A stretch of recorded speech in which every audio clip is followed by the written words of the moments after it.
who gave the word its second meaning by describing that transformation in such graphic and fantastic imagery. Over time, people began to interpret the meaning of apocalypse not only as a visionary revelation but an actual event. The two definitions began to merge. In Europe, for example, from 1346 to 1353, a pandemic known as the Black Death moved slowly across the continent, killing millions of people. People in the path of the plague saw it as an apocalyptic revelation of God's anger at them. They understood it as a message, a warning from heaven. And once the plague arrived in their area, they saw its devastation firsthand and interpreted it as the end of their world. In this way, apocalypse became a term to describe both a vision of what is to come and a description of what is already happening. The word apocalypse is now used to describe disasters of all kinds, including the Hollywood vision of a zombie apocalypse. As we will discuss later in this book, it can also describe our own personal apocalypse, an emotional, financial, or health crisis within our own lives. It is a popular shorthand term for total destruction. In this book, we will use the word apocalypse with both meanings, a vision and an event. We will understand that the two meanings describe a process. The two meanings work together like an engine. The vision of an impending apocalypse is the fuel, and the actual events of an apocalypse are the combustion. When people are anxious about their future, when they see storm clouds on the horizon, they speak of an impending disaster waiting to happen. This apocalypse is a revelation of what is to come. Then, when it does happen, the apocalypse embodies the predicted event. Apocalypse is what we are living through.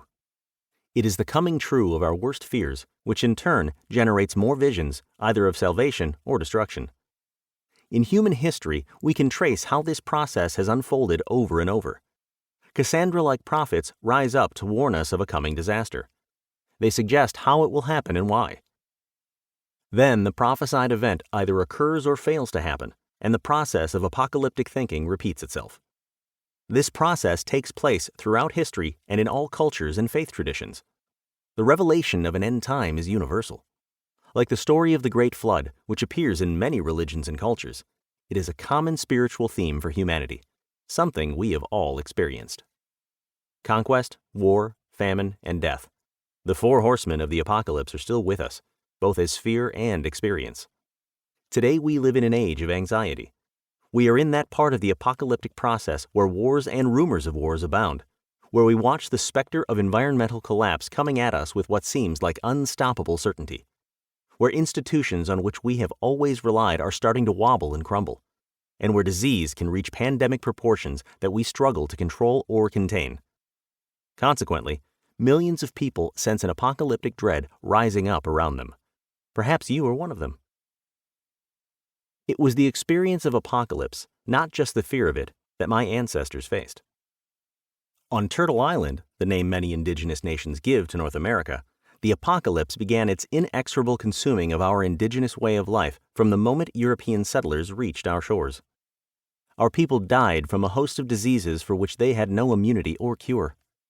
The Mayflower was a plague ship. It, and the countless others like it, brought smallpox, measles, and influenza, diseases we had never known before that wiped out whole communities to the last person. At the same time, European colonialism, with its rapacious hunger for our land, brought war and destruction upon us no matter how many peace treaties we signed. Whatever we gave, it was never enough. Many of us were forced onto death marches like the Trail of Tears that claimed the lives of thousands of people, especially our elders and infants. Over time, our children were taken from us. They were taken to boarding schools where they suffered physical and sexual abuse. They were forbidden to speak their language or wear their cultural styles of hair or clothing. The animals on which we relied for food were systematically slaughtered and left to rot. Racism made us objects of derision and scapegoating. Even our ways of prayer and worship were outlawed. We were left in poverty and isolation, with the expectation that our genocide would soon be complete. If you wanted to find an experiential example of an apocalypse, you would be hard-pressed to find one more total than what North America's indigenous civilization confronted for more than 400 years. If apocalypse means cataclysmic destruction, in essence an end of the world, my ancestors went through it. But they did not all die. They did not become victims of genocide. They did not disappear.